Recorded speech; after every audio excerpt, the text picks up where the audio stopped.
welcome back. Today we're gonna work on the postures we already did last time, and we're gonna also add a few new postures.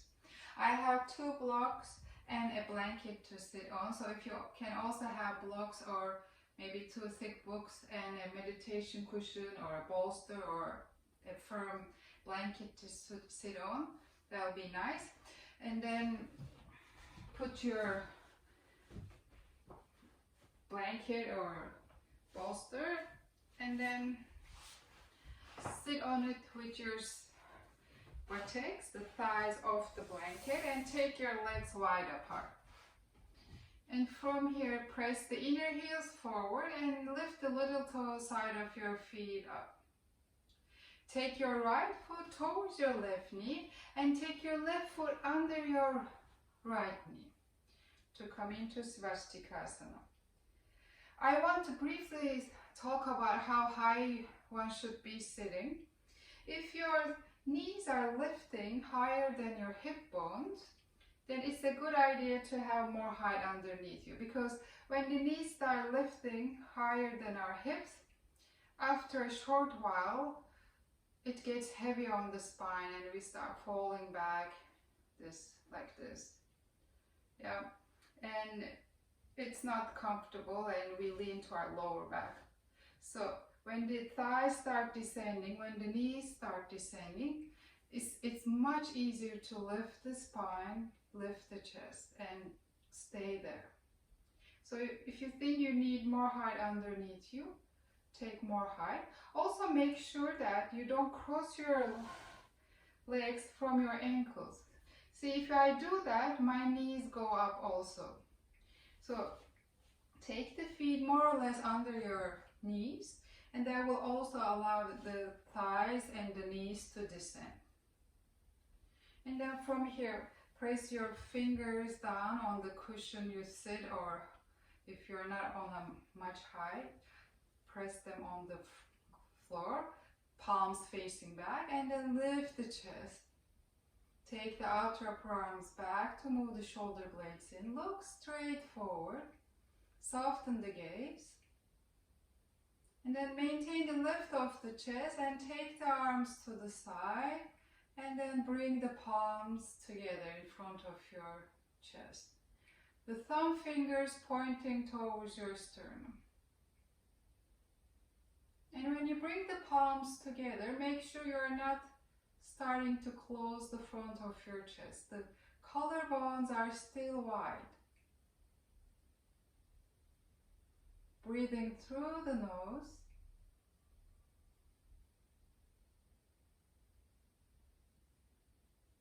And each inhalation is lifting your spine. And as you exhale, don't allow your spine, your chest to collapse down. You keep the height you created. And then from here, if it's comfortable to close the eyes from top to bottom. Otherwise, have soft gaze.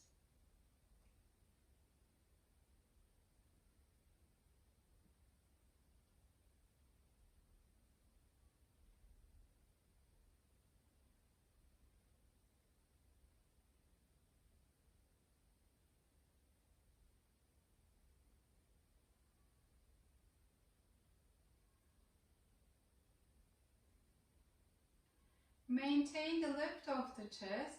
As you exhale, bow your head towards your heart. Bring your hands on your thighs, palms facing up. And then with an inhalation, lift the head and open the eyes gently.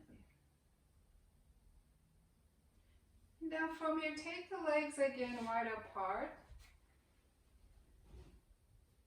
And take this time the left foot towards your right knee. And take the right foot under the left knee. So we change the cross of the legs. From here, take your arms to the side. Reach through the fingers to widen the chest. And then turn in your arms towards the ceiling. lift the arms up. And then as you exhale, bring the arms down. We'll do this one more time.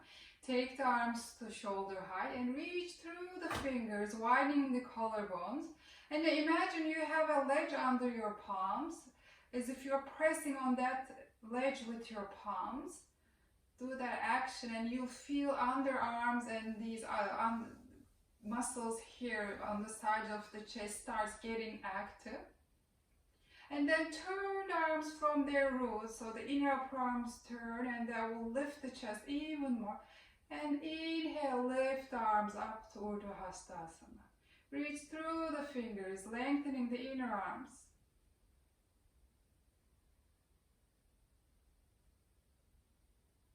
And exhale, bring the arms to the side, turn the palms, stay here, and then exhale, turn to the right. Inhale, come back to center, reach through the arms to the sides, and then exhale, take your right hand to your left knee, left hand behind you, and twist towards the left. And then come back to center, take the arms to the side, and then bring the arms down. I'll show you one thing, and then we'll do a few more twists again.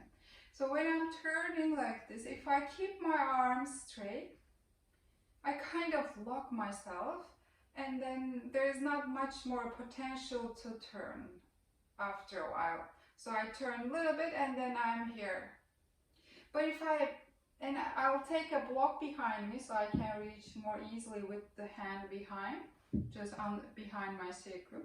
If I bend my elbows, I create a window opportunity to turn a little bit more. So we try that. Take the arms to the side, lift the chest, lift the gaze, and then as you exhale, twist towards the right, bend the elbows slightly and see if you can turn a little bit more, taking the left side of your torso forward. Lift the gaze, don't look down.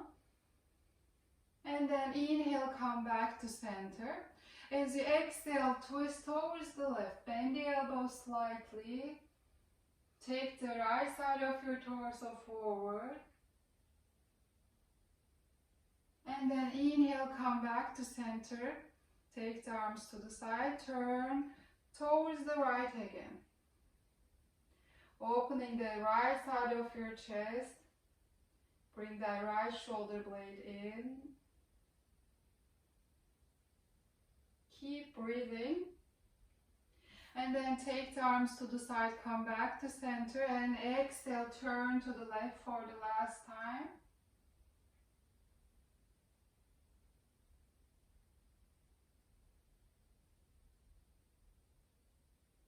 And then come back to center, arms to the side. Exhale, bring the arms down. Take the arms forward and interlace your fingers. Reach the fingers, so the web of the fingers, they close, and then do the scissor movement. So you close the scissors so the fingers don't open.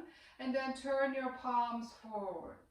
Turn the soft part of your elbows, inner elbows, towards each other. Press the index finger knuckle forward and take your thumbs towards your chest. And then as you inhale, lift the arms up towards the ceiling. Again, press the index finger knuckle up towards the ceiling and take the little finger and the thumb finger side of your hand down. Exhale, bring the arms forward, change the interlace, again reach the fingers and then close the fingers tightly and then turn the palms forward. Turn the inner elbows towards each other, make sure you don't throw the arms too much forward that the chest closes. And take your thumbs towards you, press the index finger knuckle forward. Inhale, lift the arms up. Again, press the index finger knuckle up towards the ceiling. Take the little finger side down towards your head, also the thumbs, opening the palms. Exhale, bring the arms forward, turn the palms, and then release. And then take your legs forward, press the heels to release the back of the knees. So when you do arm work, you get warm. If you are cold, do a little bit arm work, arms up, also Pavatanasana, you'll start getting warm. And then from here we come to standing. I put the blanket away, so have just a clean mat. And then come to Tadasana. Bring your big toes together. Press your heels down, press the front of the feet down. Lift the chest, look forward. And then from here, ground your heels. Inhale, lift the arms straight up. And then ground the front of the feet. Exhale, bring the arms down. Press the heels down, lift the arms to Urdhva Hastasana. Press the front of the feet down. Exhale, bring the arms down.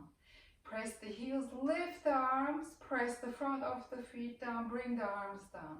So I keep giving the same instruction. Heels down, lift the arms. Front of the feet down, arms down. And there is a reason for it. And before I explain, let's do the opposite.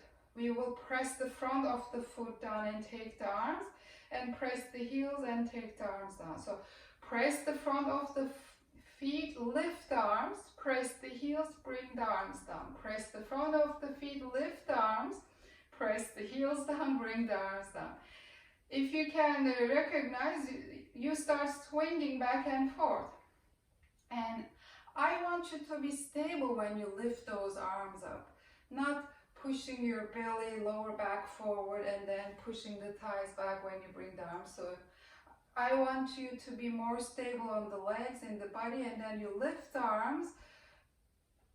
Then you'll be also working more with the shoulder flexibility instead of wavering around. Okay, we want to be stable when we do yoga. We want movement as well, but also stability, not just going with the flow with every movement. So from here again, bring the heels down, lift the arms, bring the front of the feet down, bring the arms down. Press the heels, lift the arms, press the front of the feet, bring the arms down. And then take your arms to the side, shoulder height, bring the fingertips together, bend your knees, walk or jump your feet apart. Have the feet almost under your hands. Press your left heel, turn the toes in. Press the left heel, turn the right leg all the way out. Bring that outer back hip in, the left hip. Press the top of the left thigh back to ground the left heel. And then press the toes, the front of the right foot down. And then as you exhale, come into Utthita Trikonasana. Make sure you don't lean with your right hand to your right shin, ankle. So you hold the ankle or the shin, but you lift away from there. You don't put the whole weight there.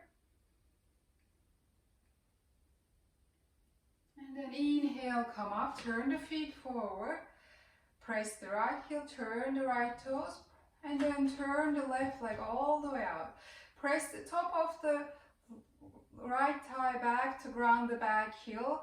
Make sure the right outer hip moves in. The hips are level. Press the front of the left foot down. As you exhale, come into Utthita Trikonasana.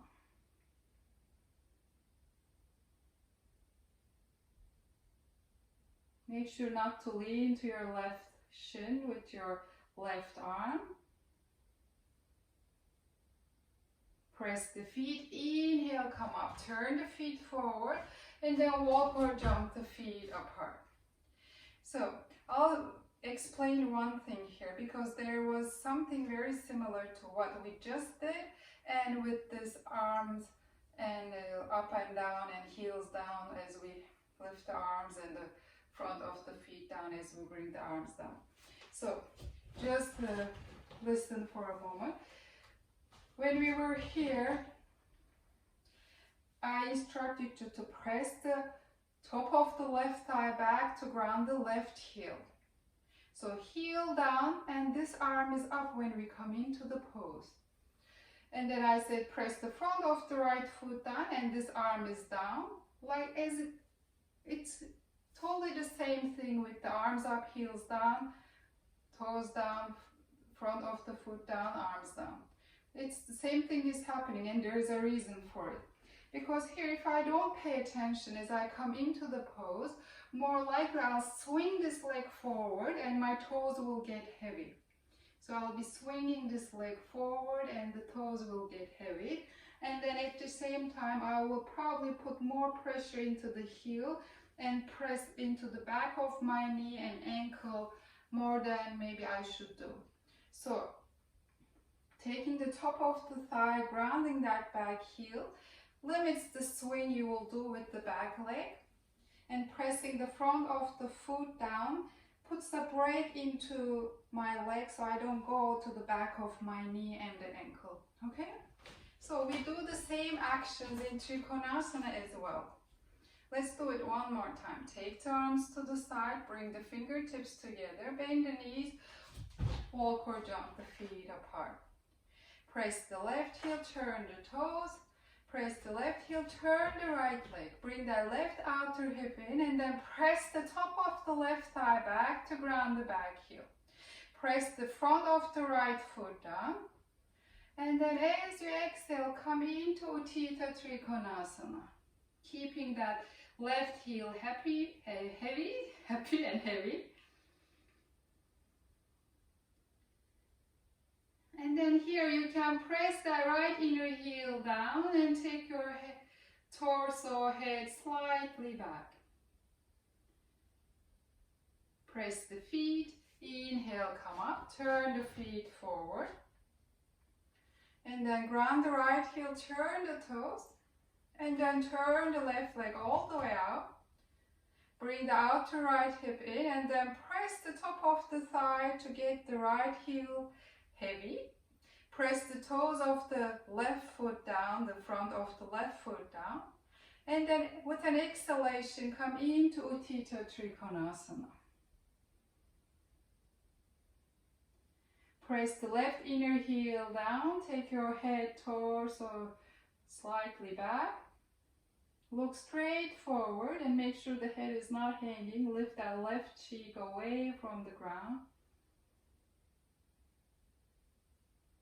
Press the feet, inhale, come up, turn the feet forward, and then walk or jump the feet together.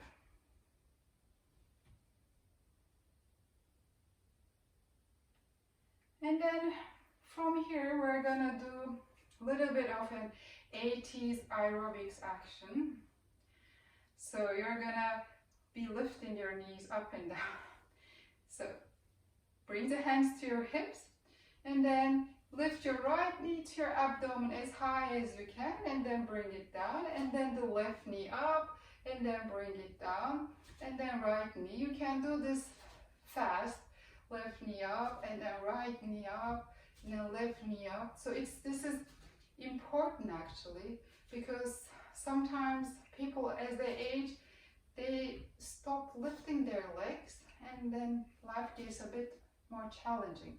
So if we keep doing these kind of activities, we'll keep our abilities as well. And yeah, that will be helpful as we age. So lift the knees, lift the knees, lift the knees. And then last time we do left side, stop.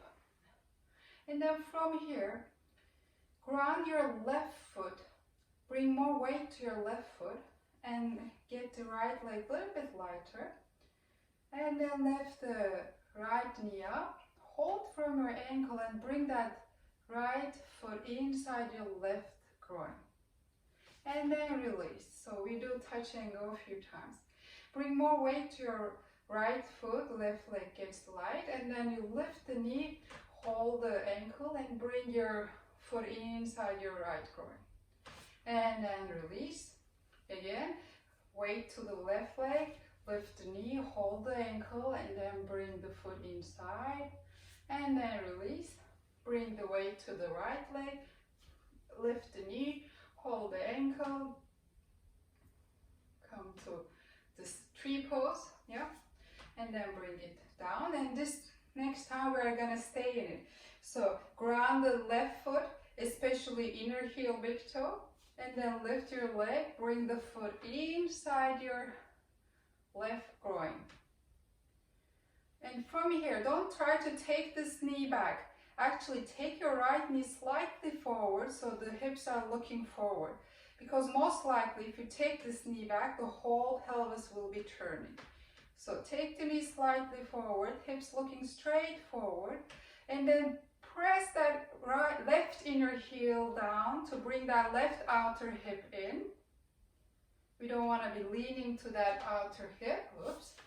That will also take your balance. Bring the outer hip in and press the whole right foot inside that left inner groin. So you become centralized in this point here. And then release.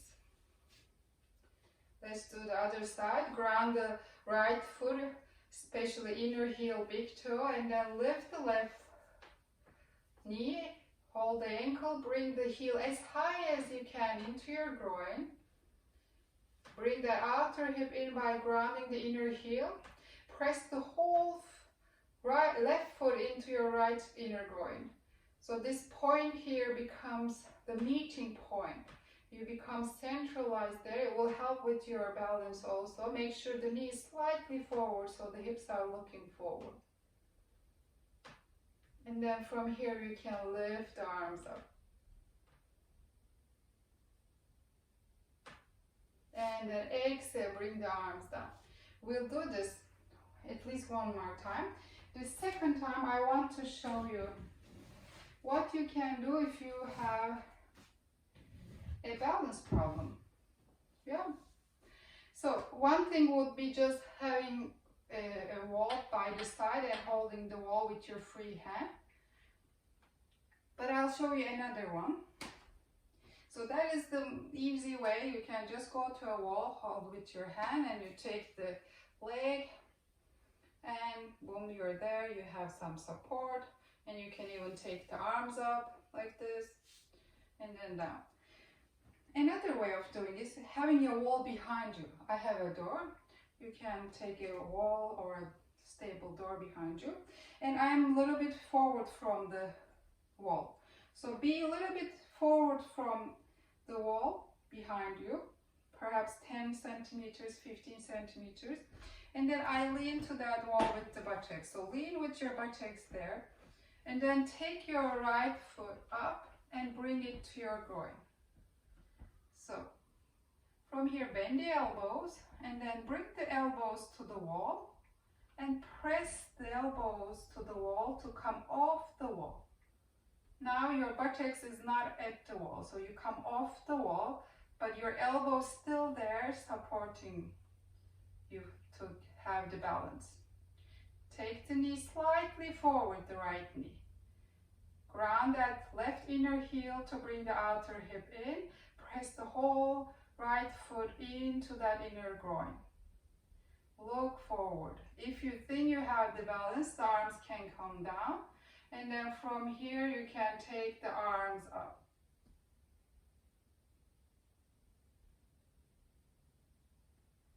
Then exhale, bring the arms down, the foot down.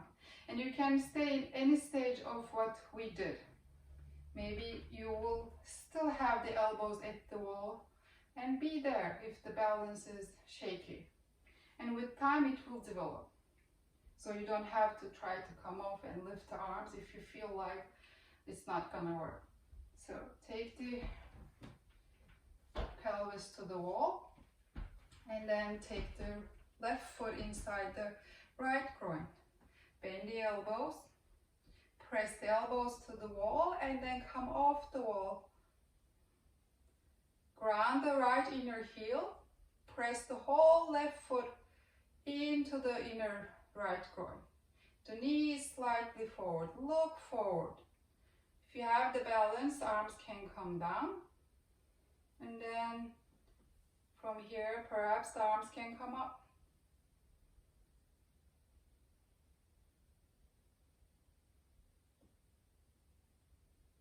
exhale, arms down and the leg down. And then come back to your mat. Now we're gonna do Virabhadrasana 2, Warrior 2. We did work on this last time. And it is kind of similar to Vrikshasana, the tree pose, what we just did. It also has one straight leg and one bent leg. So they are very similar in many ways. Let's do that. Lift the gaze, look forward, take the arms to the side, bring the fingertips together, bend the knees, walk or jump the feet apart. Have a wide, nice stance. And then from here, press the left heel, turn the toes, press the left heel, turn the right leg all the way out. Bring the left outer hip in, and then press the top of the left thigh back to ground the back heel like we did in Trikonasana.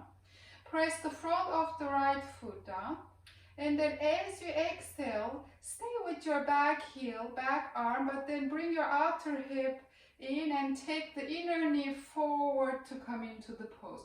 But stay with your back heel, back arm, so you're not shifting the whole way to the front. You only take that outer hip in and you take the inner knee forward. Inhale, come up. Again, stay with your back leg, back arm. As you exhale, bring the outer hip in, take your inner knee forward. Come into Virabhadrasana 2. Lift the gaze, breathe.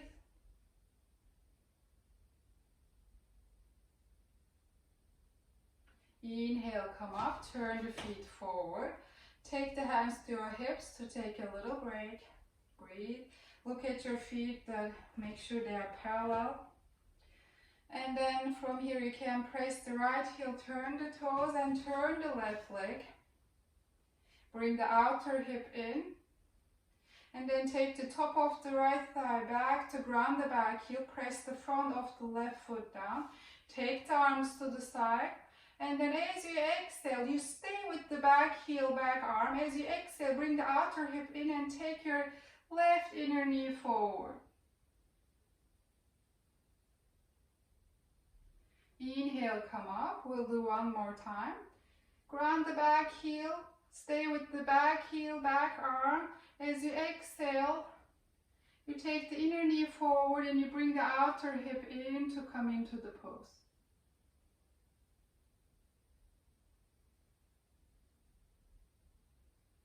Inhale, come up, turn the feet forward, and then walk or jump the feet together.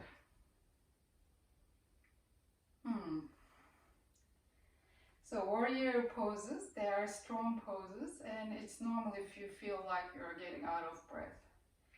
Now the next posture is a little bit more calmer. You use 2 blocks or your books for it. So have them ready in front of you. And then take your hands to your hips. From here you can bend the knees, walk or jump the feet wide apart again. And then take your heels slightly out so the outer feet are in line. Little toe, outer heel in line. Now from here, ground the heels, ground the front of the feet. Lift the inner arches of your feet, kneecaps, lift the chest, and then as you exhale, bend from your hips and bring your hands on your blocks, right under your shoulders. Press the palms into the blocks, fingers forward. Take the gaze slightly forward, and then as you press the palms, lengthen the arms and then turn the inner upper arms forward. Don't change the position of your hands, they stay where they are. You turn the inner upper arms, inner elbows forward. That will take the chest forward and the shoulder blades, they will go down the back.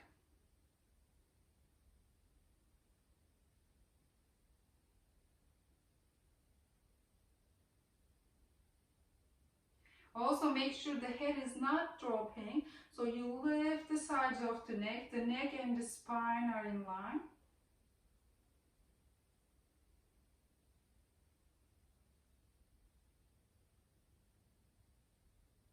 And then from here, bring your heels in, toes in once or twice. Ground the feet, bring the hands to your hips. Inhale, come up, and then walk the feet together. And then you can put the blocks to the side. And then we'll move on to Virabhadrasana one. We'll start working on it. And now the orientation of our hips will change.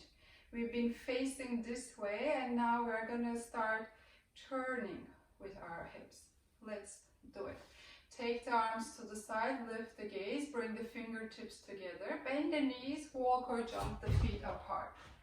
Take your hands to your hips, and then ground the left heel, turn the toes. Here we need to turn the feet a little bit more. If the foot is not turning, then lift that heel, take it back and put it down. So you will take it a little bit more back so the foot is about 60 degrees turned in. And then turn your right leg all the way and face your right leg.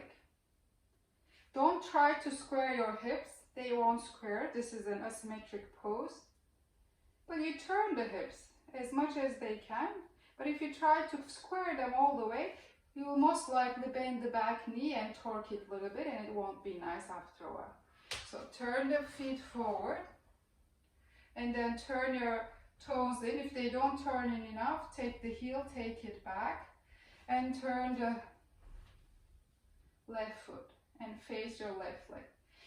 This foot is turning about 60 degrees. If you start turning it all the way in, like this, oops, see, the balance will go off. So don't turn it all the way in, trying to square the hips or thinking it will be easier. It will make it harder.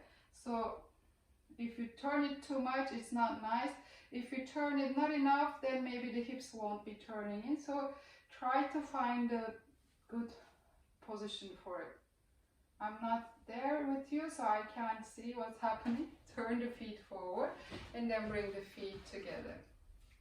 Okay, we'll do this again and then we'll come into the pose without the arm work. Take the arms to the side, bring the fingertips together, bend the knees, walk or jump the feet apart. Have a nice wide stance. And then bring the hands to your hips, turn the toes in. And if they don't turn in enough, you take the heel back slightly, turn the right leg. While you are here, take the top of the left thigh back to ground the back heel. Ground the inner heel, big toe of the front foot, lift the chest. And then as you exhale, take your right inner knee forward to come into the pose. You keep resisting with the top of the thigh back.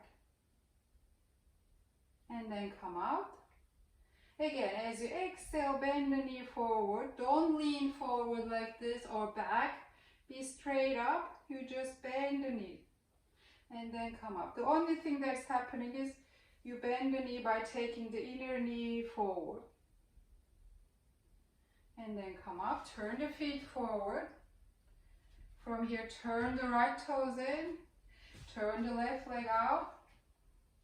Top of the right thigh back to ground the back heel, ground the inner heel, big toe of the left foot, and as you exhale, bend the knee, and then come out and see if your knee is going over your toes. Maybe you need more distance between your feet, so you can adjust it in between.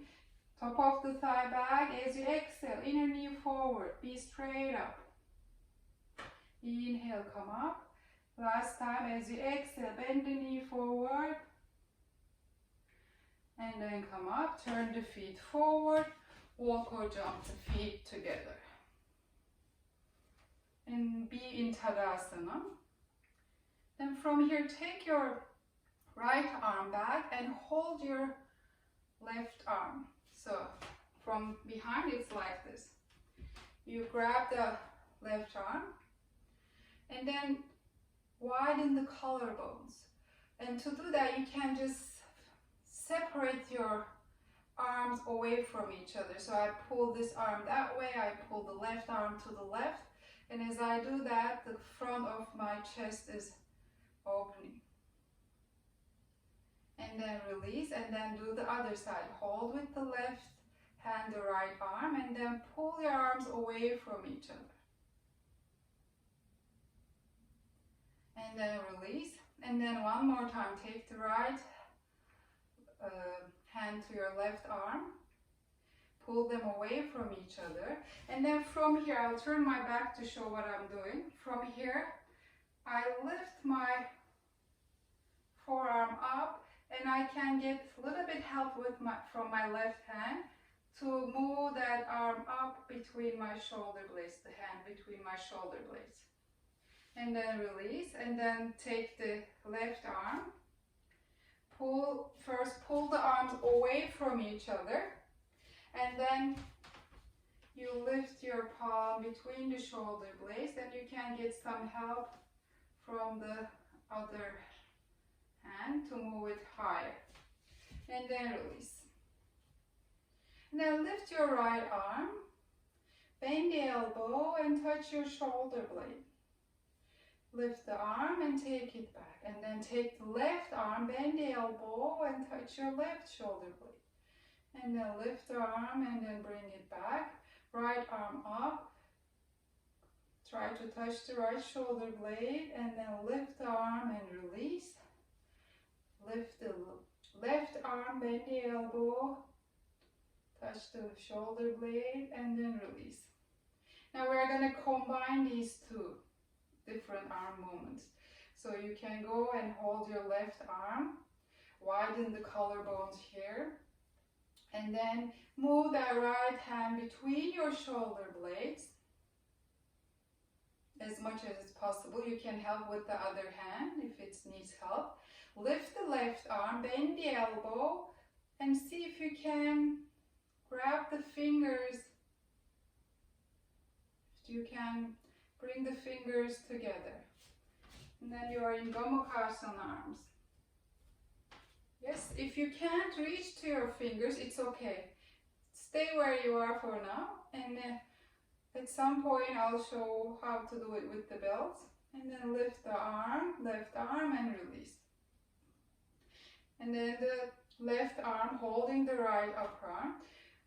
Widen the collarbones, and then from here move that left hand between your shoulder blades. Get help from the right hand if it needs.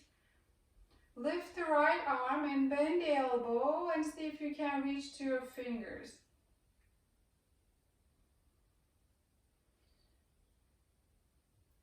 And make sure this is not closing. This side tends to close, so keep it wide as we did in the beginning with the arms pulling away from each other. And then lift the right arm and release. And then from here, you'll come to the ground. And I'll show what we are doing. We'll do Adho Mukha Virasana. So, I have 2 blocks, and this is for the hands. You'll have 2 blocks or books under your hands. You can see I'm using the high end of the block. So you can have several books stacked up if you don't have blocks. If you have blocks, have them high like this. And then you can use the 3rd block, but now we don't have the 3rd block. So you can, if you have a blanket, roll it like this. So this is this is gonna be for the forehead. And I'll take another blanket to show some options. If sitting like this is not comfortable for your knees, and here I have the big toes together and knees apart. Knees apart just as much that I can take my torso between. So if they are closed, I will be stuck. If they are too much open, I will be collapsing. So it's just enough you need, and you can change it as you do the pose and experiment how it feels. If the knee is hurting sitting like this, so then you can take a blanket between your knees like this and see if this helps, okay? So I'll show how we come into the pose.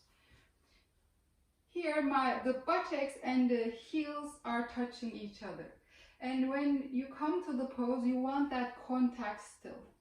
And if the buttocks starts lifting off, then you can do several things about it. First, let me show the pose and then I'll show you what you can do. So the buttocks and the heels, they're touching each other.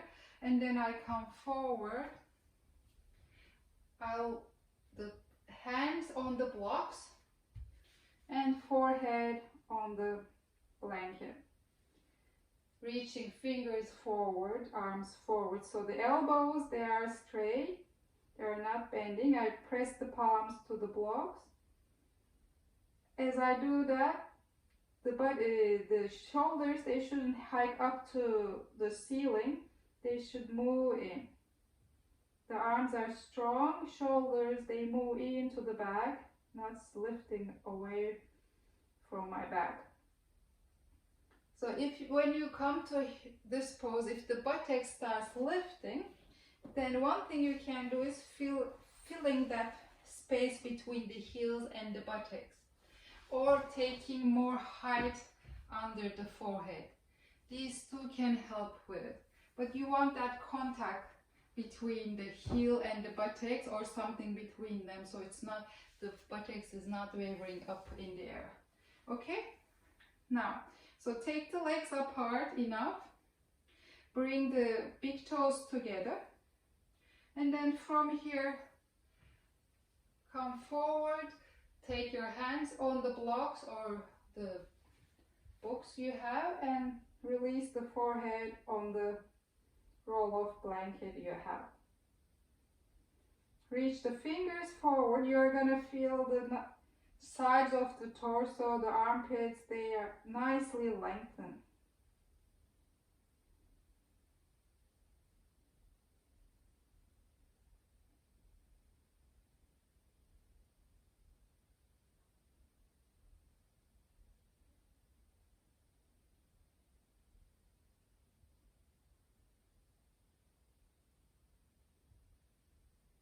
And here, lift those inner upper arms towards the ceiling so they're not collapsing downwards and congesting your neck. They are lifting upwards.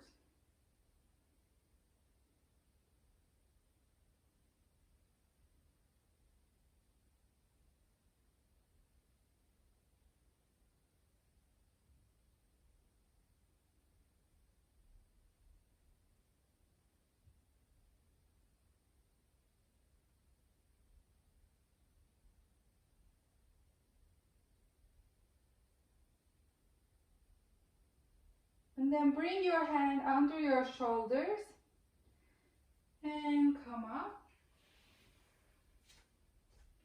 Just feel what you did. You can bring your knees together. The effect of what you did in your body.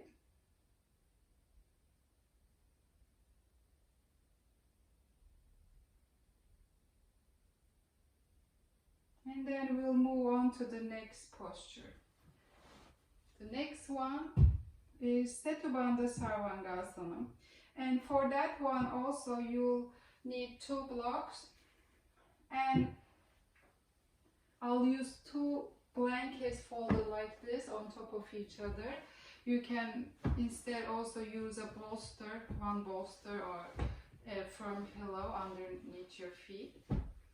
First, just look at what I do and then I'll guide you and do with you again when you're doing. But first, just get a picture of it, okay? So I have the 2 blocks on each side of my mat where I can easily reach. The blankets at the end of the mat.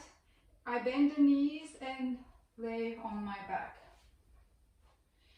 Keeping the knees bent, press the feet, lifting the hips and place 1 block under the sacrum. It's under the sacrum, not the lower back.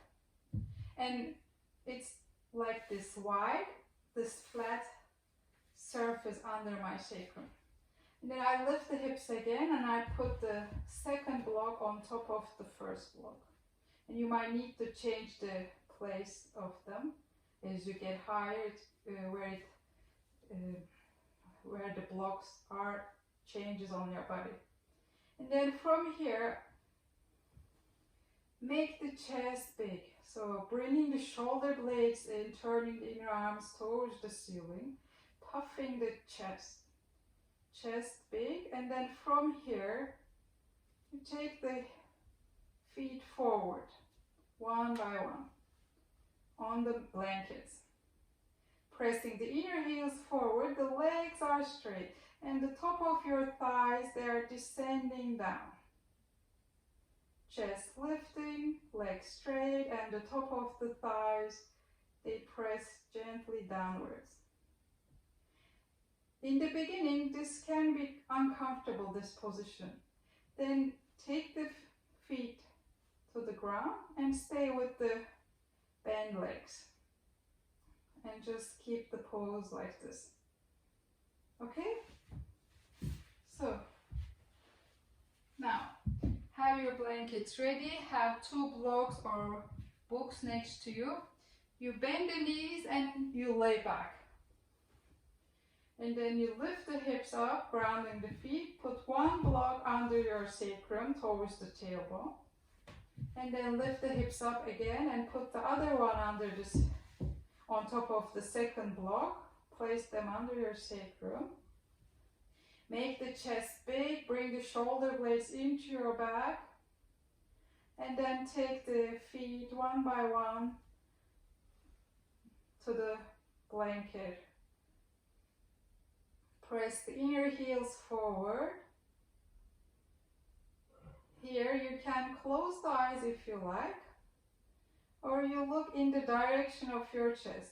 Don't tuck the chin in to look at your chest, it's just a direction of the gaze. Try to keep the back of the neck neutral. And you'll stay here for a couple of minutes, but if you're uncomfortable, remember you can bend the knees and stay in the pose with bent knees, feet grounded.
And then bend the knees and bring the feet to the ground. From here, lift the hips, take 1 block away to the side and bring your pelvis onto the first block. Stay here for a moment. And then lift the hips again and take the other block away as well. And then lift the hips up and down dynamically a few times. Just a few times, lift them up and down. And then bring your buttocks forward and down to the ground. And then from here, gently roll to the right. Come up slowly. And then we'll prepare for the last resting position. You can take a blanket as a pillow. Then bend your knees and lift the buttocks and take it towards your heels and come down. Arrange your blanket under your head and neck. It's not under the shoulders, it's only under the head and neck. And then from here, take your legs forward. If you're comfortable to close the eyes, close the eyes. If they are restless, have soft gaze. And then release your legs, your arms. Release the whole body weight to the ground. The ground will carry you. Allow the top of the shoulders to melt towards the ground.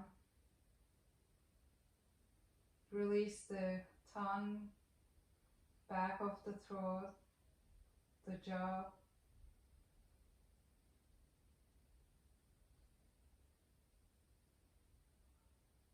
Taking rest without falling asleep.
And then take a deeper inhale and exhale gently.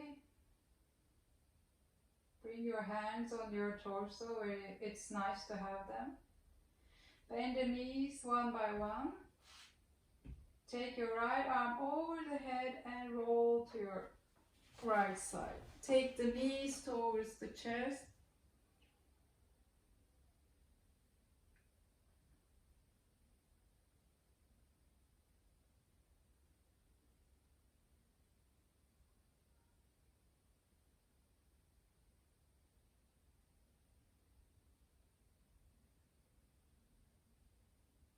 And then turn your chest even more towards the ground. Bring the left palm to the ground, press it down to the ground and come up gently. And then come to Swastikasana, the sitting posture we began with. You can take a height underneath. Bring your palms together in front of your chest.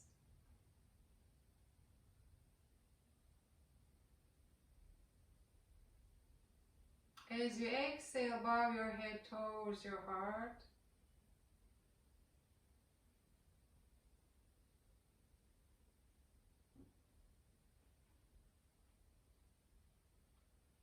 Inhale, lift the head and open the eyes. Thank you. Have a nice day, and if you enjoyed it, please share it.